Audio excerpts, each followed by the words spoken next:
마태, 마가, 누가복음을 공간복음이라고 합니다.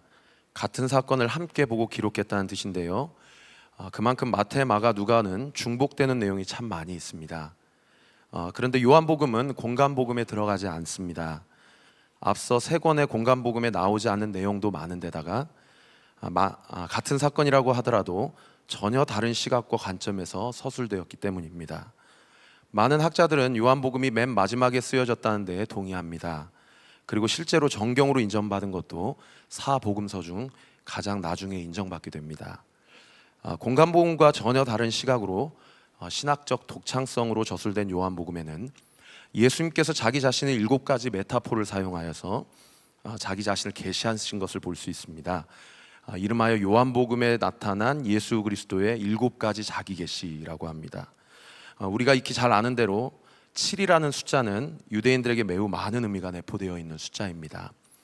하나님을 상징하는 완전수인 것이죠. 그래서 예수님이 7가지로 자기 자신을 계시하시는데 이렇게 계시하십니다. 나는 생명의 떡이다. 나는 세상의 빛이다. 나는 양의 문이다. 나는 선한 목자다. 나는 부활이요 생명이다. 나는 길이요 진리요 생명이다. 나는 참 포도나무다. 예수님은 이러한 7가지의 메타포를 사용해 예수님 자신이 누구이고 무엇을 위해 이 땅 가운데 오셨으며 어떤 일을 하실 것인지를 명확하게 설명하셨습니다. 요한복음에 나타난 예수님의 7가지 자기 계시와 마찬가지로 요한복음에는 예수님의 7가지 표적과 기적이 기록되어 있습니다. 그 7가지는 바로 이것인데요. 가나에서 물로 포도주를 만드셨고요. 가버나움에서 왕의 신하의 아들들을 치유하셨고, 예루살렘 베데스다 목가에서 38년 된 병자를 고치셨습니다. 또 오병이어로 5,000명을 먹이셨고, 갈릴리 바다 위를 걸으셨고, 예루살렘에서 소경을 치료하시고, 베다니에서 마지막으로 죽은 나사로를 살리십니다. 물론 예수님께서 공생의 기간 동안 이 7가지 기적만 베푸신 것은 아닙니다. 수많은 기적과 이적을 베풀어 주셨음에도 불구하고 요한이 요한복음에서 이 7가지만 기록한 것은 7이라는 숫자 자체의 의미를 부여하는 것이기도 하지만 이 7가지 각자의 기적을 통해 예수님이 누구신지를 명확하게 드러내기 위한 사도 요한의 의도를 엿볼 수 있는 대목인 것입니다. 그래서 요한복음은 기적이라고 얘기하지 않고 표적이라고 얘기를 합니다.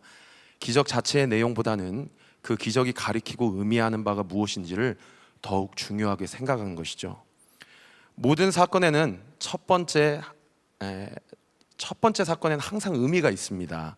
처음 보는 행동으로 사람의 50% 이상을 평가할 수 있다는 심리학적 연구 결과가 있기도 합니다. 그래서 면접이나 시험을 준비하는 수험생들에게 첫 인상은 그만큼 매우 중요한 것입니다. 예수님의 7가지 기적 중에 이 첫 번째 기적인 가나 혼인잔치의 기적도 마찬가지입니다. 이 사건 속에서 예수님이 이 땅에 성육신으로 오신 목적의 50% 이상이 드러나고 있다고 봐도 과언은 아닐 것입니다. 자, 오늘 기적의 시기를 한번 살펴보도록 하겠습니다. 오늘 본문 1절에 보면 예수님의 첫 번째 표적에 대한 시기가 명확하게 기록이 되어 있습니다. 우리 요한복음 2장 1절 같이 한번 읽겠습니다. 시작. 사흘째 되던 날 갈릴리 가나에 혼례가 있어 예수의 어머니도 거기 계시고. 여기서 말하는 사흘째란 그 전장인 요한복음 1장에 등장하는 빌립과 나다나엘을 제자로 삼으신 날부터 3일째 되는 날을 말합니다. 그러니까 요한복음 1장에는 세례 요한과 제자들의 증언을 통해 예수 그리스도가 하나님의 아들 되심이 증거되었고, 이제 2장부터서는 예수님께서 베푸신 이적을 통해 그의 신적 능력을 스스로 입증해 보이시는 그 모든 일이 기록되어 있는 것을 알 수 있습니다. 자, 두 번째 장소는 어디에서 오늘 기적이 베풀어져 있는지 한번 봅시다. 같은 구절 1절에 보면 이 첫 번째 기적이 갈릴리 지역 가나에서 일어났음을 분명히 밝히고 있습니다. 이 지역은 성경에서 본서에만 나타나는 지명으로서 앞서 언급한 나다나엘의 고향이기도 합니다. 가나의 헬라어는 카나인데 이 카나는 갈대를 의미합니다. 갈릴리 지역의 갈대가 무성했던 곳으로 추정되기도 하는 이유가 되는 것이죠. 그런데 갈릴리 지역의 가나라는 곳이 10여 곳으로 이렇게 전승이 내려오고 있다고 합니다. 그래서 본문의 가나가 정확히 어디인지 학자들마다 의견이 분분한데, 다만 분명한 것은 예수님의 어머니의 마리아가 그 잔치에 참여하여서 함께 그 잔치를 도왔던 것으로 미루어 보아 예수님의 고향이었던 나사렛에서 그리 멀리 떨어지지 않았던 것이 아니었겠는가 이렇게 추정을 합니다. 자, 세 번째 어머니 마리아에 대해서 한번 잠깐 살펴보겠습니다.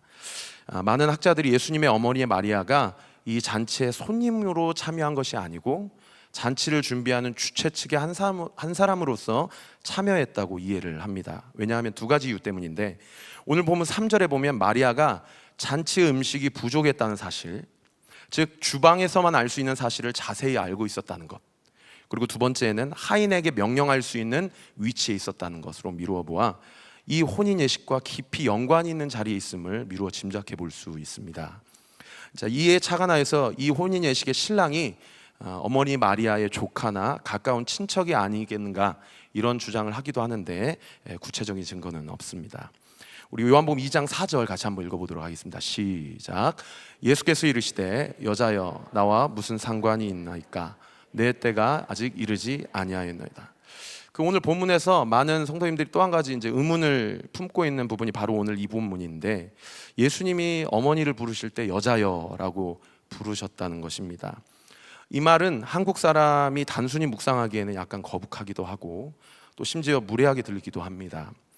그런데 여자여라고 번역된 이 헬라어 귀나이는 책망이나 낮춤말로 불리는 단어가 아닙니다.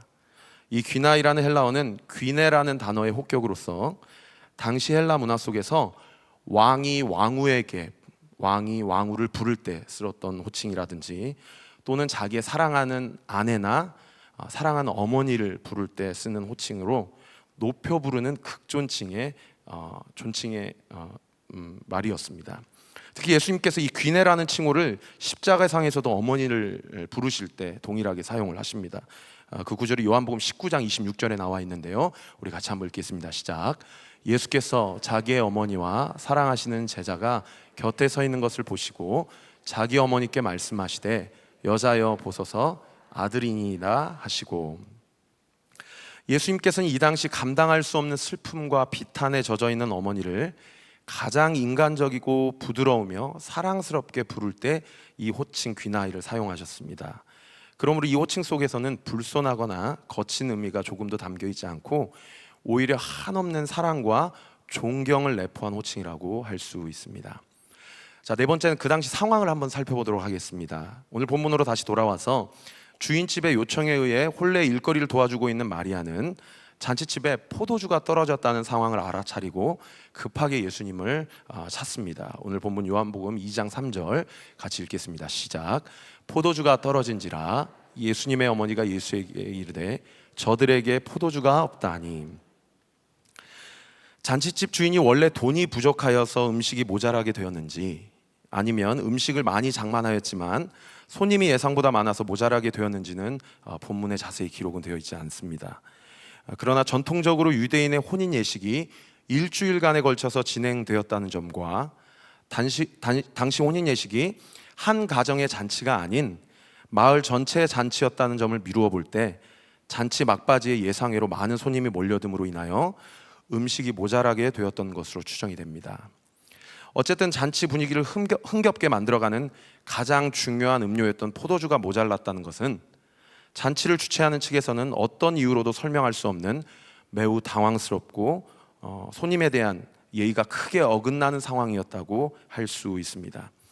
주최 측을 도와 잔치의 일거리를 돕고 있었던 마리아 입장에서는 이 일이 그냥 지나칠 수 없는 매우 중요한 일이었습니다. 이에 급기야 마리아는 자신의 아들인 예수께 이 일을 해결해 줄 것을 요청합니다. 마리아는 이미 예수가 단순한 인간이 아니라 성령에 의해 잉태된 메시아임을 분명히 알고 있었습니다. 또한 요한복음 1장에서 이미 예수께서 세례 요한에게 세례를 베푸실 때 일어난 초자연적인 사건을 분명히 보고 들었을 것입니다. 이러한 상황에서 그녀는 단순히 어미로서의 인간적인 푸념이나 자책이 아닌 예수님의 권능을 통한 이적을 기대했던 것입니다. 이는 이후로 하인들을 따로 불러 예수님이 무엇을 시키든지 간에 무조건 그대로 하라고 당부하는 것으로만 봐도 쉽게 알 수 있습니다. 우리 요한복음 2장 5절 같이 읽겠습니다. 시작. 그의 어머니가 하인들에게 이르되 너희에게 무슨 말씀을 하시든지 그대로 하라 하니라. 당시 혼인잔치가 벌어진 집에는 유대인의 전통 예법에 따라 손을 씻을 수 있는 돌 항아리 6개가 있었습니다. 여기 유대인의 정결 예식이란 유대인들이 모래바람이 잦은 중동 특유의 환경으로 인해서 외출하고 돌아왔을 때 식사 전후에 손을 씻기 위한 것으로 사용되었던 것입니다. 그런데 이것은 단순히 위생적인 차원에서 사용되었을 뿐만 아니라 밖에서 접촉한 부정한 것을 제거한다는 종교적인 의미를 지녔다고도 할 수 있습니다. 예수님은 하인들에게 이 돌 항아리의 물을 가득 채우라고 명령하십니다. 우리 7절 같이 읽겠습니다. 시작. 예수께서 그들에게 이르시되 항아리에 물을 채우라 하신즉 아기까지 채우니. 여기 아귀까지라는 헬라어는 헤오사노라는 헬라어인데 원래 사전적 의미는 이렇습니다. 꼭대기까지, 이런 표현입니다. 그러니까 물 항아리를 가득 차서 더 이상 이제 물을 더 이상 부을 수 없는 여지가 없음을 분명하게 보여준 본문이라고 할 수 있습니다. 자, 이러한 표현은 항아리에 물만 가득 채웠고 다른 어떤 것으로는 더 이상 첨가되지 않았음을 분명히 드러낸 본문이라고 할 수 있습니다. 그래서 이 가나 혼인잔치의 기적이 순수한 예수님의 권능으로 일어난 기적임을 분명하게 드러낸 본문이라고 할 수 있습니다. 이러한 과정들을 통해서 예수님은 연회장에게 물을 떠서 가져다 주라고 말씀하시고, 여기 연회장이라는 단어도 원래 사전적 본래적 의미는 권세자, 방백 이런 뜻이거든요. 그러니까 혼인잔치의 모든 재반 사물을 책임지는 총책임자라고 할 수 있는 것이죠. 예수님이 포도주로 변한 이 물을 바로 손님에게 가져다 주지 않고 연회장에게 먼저 가져주라고 하신 이유도 이 모든 권한과 결정이 연회장에게 있음을 분명히 알고 계셨기 때문입니다.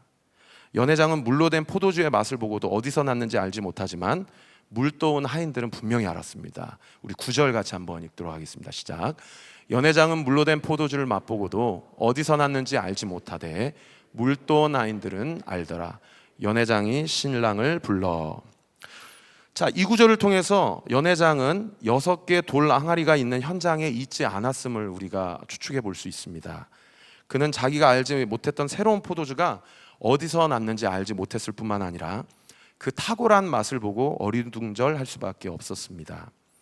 그러나 하인들은 이 모든 상황을 분명히 알았습니다. 왜냐하면 물을 떠온 사람도 자신들이었고 그 물을 연회장에게 가져다 준 사람도 바로 자신들이었기 때문입니다. 이처럼 그리스도의 말씀에 순종한 종들은 이 신비스러운 예수님의 첫 이적의 보증인이 되는 가장 큰 영광을 누렸다는 사실을 우리는 주목해 볼 필요가 있습니다. 말씀에 순종하면 기적을 경험하는 역사를 체험하게 될 줄 믿으시기를 예수의 이름으로 축원합니다. 기적이 먼저가 아니라 말씀의 순종이 먼저입니다. 하나님이 그리스도인 된 우리에게 요구하시는 것은 탁월한 실력이나 명석한 두뇌가 아닙니다. 하나님이 이미 계시하신 말씀 앞에 겸손한 마음으로 그 말씀을 순종하고 그 말씀을 담아내는 삶을 살아가는 것, 하나님은 그 사람을 통하여서 오늘 이 시대 가운데다 당신의 영광과 기적을 드러내 보이기를 원하신다는 사실을 믿고 의지하며 하나님 앞에 순종하는 우리 오륜교회 성도님들 되시기를 우리 구주 예수 그리스도의 이름으로 축원합니다. 이것이 오늘 본문에 드러난 가장 강력한 영적인 원리입니다. 후에 이 포도주를 맛본 잔치에 참여한 손님들이 이렇게 얘기를 합니다. 우리 10절 같이 한번 읽겠습니다. 시작. 말하되 사람마다 먼저 좋은 포도주를 내고 낮은 것을 내거늘 그대는 지금까지 좋은 포도주를 두었도다. 당시 잔치 관습을 잘 보여주는 구절입니다.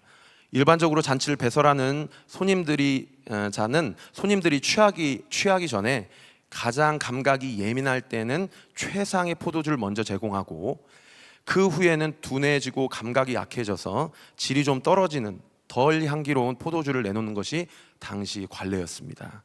그러나 오늘 본문에서 일어난 이 기적은 이러한 관례를 뒤집어 엎는 결과를 내었고 이로 인해 연회장의 만족과 손님들의 찬사를 끌어낼 수 있었던 것입니다. 사실 여기까지는 우리 교회 생활을 오래 하신 분이라고 한다면 아마 전에도 많이 들었었던 설교의 내용일 수 있습니다.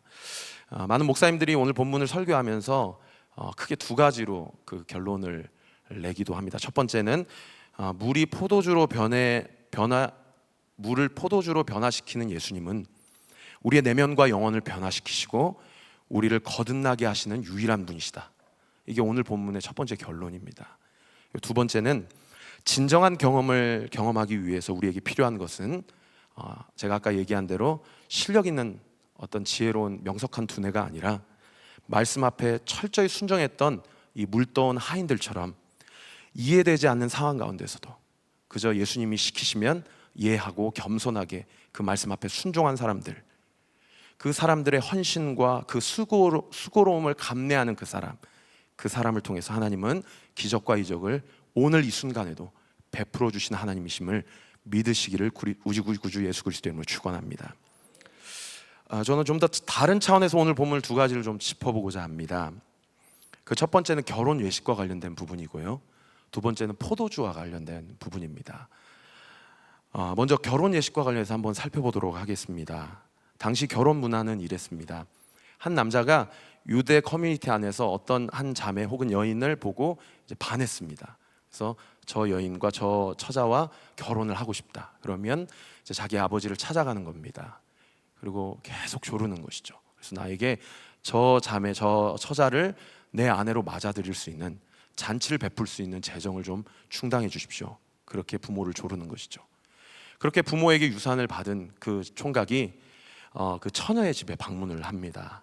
그리고 그 처녀의 집에 가서 그 처녀와 처녀의 가족들, 처녀의 친구들, 그리고 친척들, 그리고 심지어 그 동네에 있는 모든 그 이웃 사촌들을 다 불러가지고 잔치를 베풉니다. 그리고 제가 아까 얘기한 대로 그 잔치는 일주일간을 지속을 하게 됩니다. 그 일주일 동안 처녀는 그 처녀의 집에서 그 총각에 대해서 아마 유심히 살펴보았을 것입니다. 이렇게 일주일 동안 진행되는 잔치의 하이라이트는 마지막 날입니다. 마지막 날 총각은 처녀 앞에서 포도주를 내놓습니다. 이때 처녀가 그 포도주를 마시면 총각은 그 총각을 자기의 남편으로 맞아들이겠다는 결단을 나타낸 것이고, 마시지 않으면 총각은 잔치 비용만 날리고 풀이 죽은 채 아버지 집으로 돌아가야 되는 것입니다. 처녀 앞에 포도주를 놓고 선택을 기다리는 순간, 그래서 마치 수험생이 대입 수능 시험의 결과를 기다리는 순간과 비교할 수 없을 만큼 그 총각 마음 가운데 겸손하고 가난한 마음이 아마 있을 것입니다. 그래서 삼손도 사사기 14장에 보면 딥나의 한 여자를 아내로 맞아들이고자 할 때 이러한 결혼 풍습을 따랐던 것을 볼 수 있습니다. 우리 사사기 14장 10절 말씀 같이 보겠습니다. 시작. 삼손의 아버지가 여자에게로 내려가매 삼손이 거기서 잔치를 베풀었으니 청년들은 이렇게 행하는 풍속이 있음이더라. 처녀가 만약 포도주를 마시면 총각은 덩실덩실 춤을 추면서 아버지 집으로 돌아갑니다.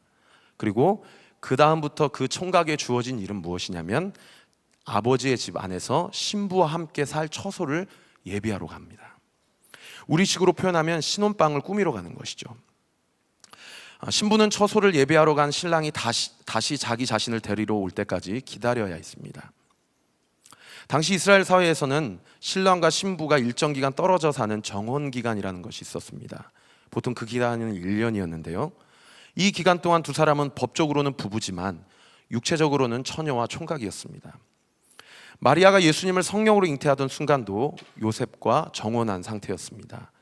마리아는 법적으로 요셉의 아내였지만 육체적으로는 남자를 알지 못하는 처녀였던 것입니다. 십자가를 지시기 마지막 날 예수님은 제자들에게 자신의 십자가의 죽음에 대해서 말씀하시면서 내가 너희를 위하여 처소를 예비하러 가노니 라는 표현을 하십니다. 그 말씀이 요한복음 14장 2절에서 3절에 나오는데요, 우리 같이 한번 읽겠습니다. 시작. 내 아버지 집에 거할 곳이 많도다. 그렇지 아니하면 너에게 일렀으리라.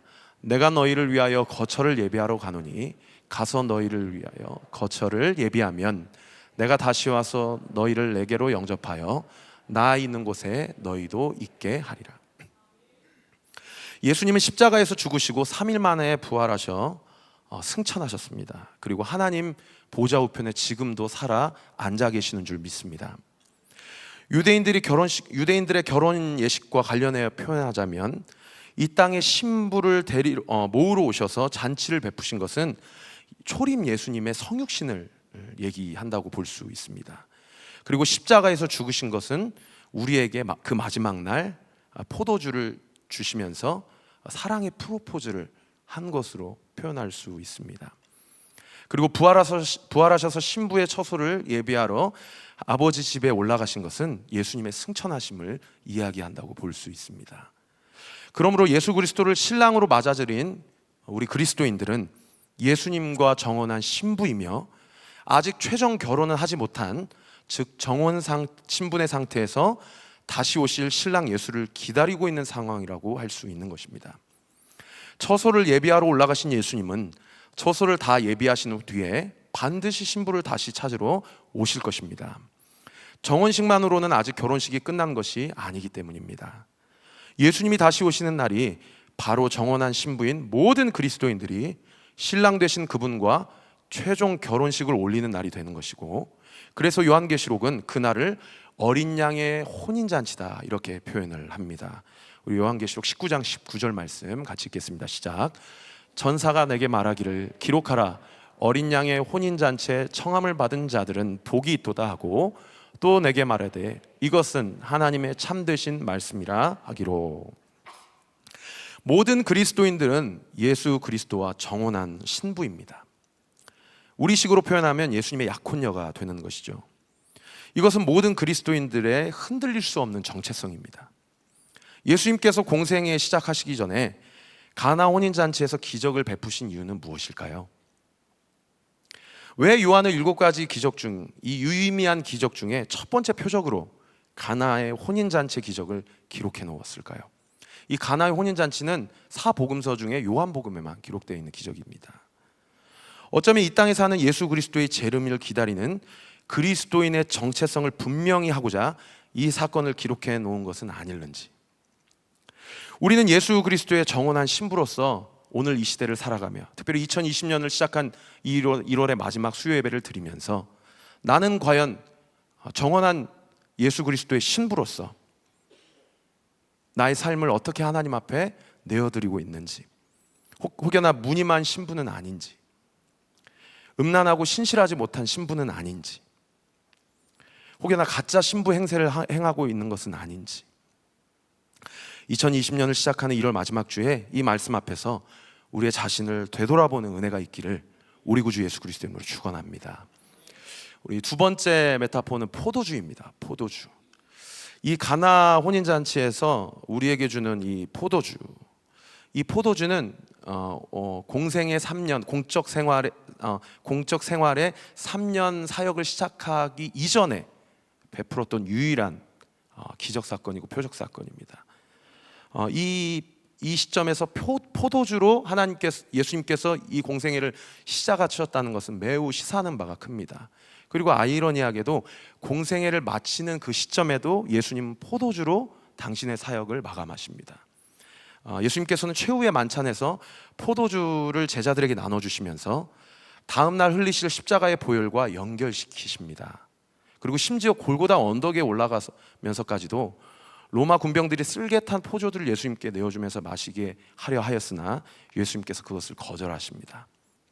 이처럼 예수님의 삶은 포도주로 시작하여서 포도주로 끝났다고 해도 과언이 아닐 것입니다. 근데 이 포도주가 의미하는 것이 단순히 그 당시 어떤 즐겨 먹는 음료나 어떤 정결 예식에 사용되는 어떤 메타포가 아니고, 예수님이 분명히 얘기하십니다.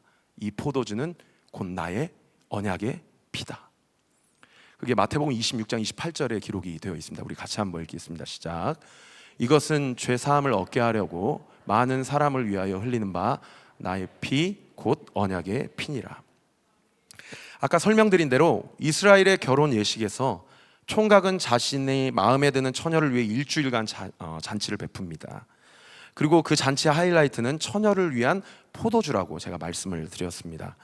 그 포도주를 마시면 그 즉시 총각과 처녀는 정혼한 상태가 되고 법적인 부부 상태가 됩니다. 그러나 그 포도주를 거부하면 총각은 빈손으로 돌아가게 된다고 말씀드렸습니다. 예수님과 우리와의 관계도 마찬가지입니다. 예수님이 십자가에서 피를 흘리심으로 우리에게 당신의 언약의 피를 내미셨습니다. 우리가 그것을 받아들이면 우리는 예수님과 정혼한 법적 부부의 상태로 들어가는 것입니다. 그러나 우리가 그것을 거부하고 예수님을 믿음으로 우리의 구주, 우리의 신랑으로 인정하고 신하지 않는다면 예수님의 십자가의 사역과 그 구속의 대속 역사는 우리와 아무 상관이 없는 사역이 되게 되는 것이죠. 예수님은 이 땅에서 말씀을 가르치시고 병자를 고쳐주시고 귀신을 쫓아주시는 등 여러 가지 사역을 하셨습니다. 그러나 이 모든 것은 부차적인 것에 불과합니다. 예수님의 가장 중요한 사역은 마지막 순간에 십자가에 흘리신 보혈입니다. 예수님은 최후의 만찬에서 제자들에게 포도주를 나눠주시면서 다음 날 십자가에서 흘리실 피의 의미를 포도주와 연결해 들려주셨습니다. 우리 마가복음 14장 24절 25절 같이 읽겠습니다. 시작. 이르시되 이것은 많은 사람을 위하여 흘리는 피 곧 언약의 피니라. 진실로 너희에게 이르노니 내가 포도나무에서 난 것을 하나님의 나라에서 새 것으로 마시는 날까지 다시 마시지 아니하시니라. 단번의 구속의 사역을 이렇게 표현을 하신 겁니다. 그리스도인은 예수님의 피, 즉 예수님이 베푼 결혼잔치의 포도주를 마심으로써 그리스도와 정원한 신부가 되었습니다. 이는 예수님의 보혈이 우리의 죄를 대속하게 하고 정결하게 함을 의미합니다. 우리는 이를 믿음으로써 예수님과 부부의 관계를 시작하게 되는 것입니다. 우리 각자가 이 믿음을 가지게 된다면 예수님의 공생의 사역의 최종 목적은 우리의 믿음을 통해 완성되는 것이죠. 왜 예수님께서 공생애를 시작하기 전에 가나안 혼인잔치 기적을 베풀어 주셨을까요? 왜 요한은 7가지 유의미한 표적 중에 첫 번째 표적으로 가나의 혼인잔치의 기적, 즉 물이 포도주로 바뀌는 기적을 기록해 놓았을까요? 우리는 어떻게 예수님의 신부가 되었습니까? 포도주로 대변되는 예수님의 십자가의 보혈은 오늘을 살아가는 나에게 어떤 의미가 있습니까? 어쩌면 예수님이 이 가나의 혼인잔치의 기적을 통해서 처음부터 한결같이 십자가를 향해 걸어 나아가고자 하는 자신의 결연한 의지와 다짐을 드러내시고자 아직 공생애가 채 시작되시기도 전에 이 표적을 우리에게 드러내시는 것은 아닌가, 그런 생각을 하게 됩니다. 예수님의 보혈에 우리의 인생의 소망이 있습니다. 여러분 믿으시면 아멘. 우리는 예수님의 보혈을 의지할 때만 하나님의 은혜의 보좌 앞에 담대히 나아갈 수 있습니다. 인생의 깊은 방황 가운데 계신 성도님들 계십니까? 신앙생활이 무료하고 매너리즘에 빠진 성도님들이 계십니까?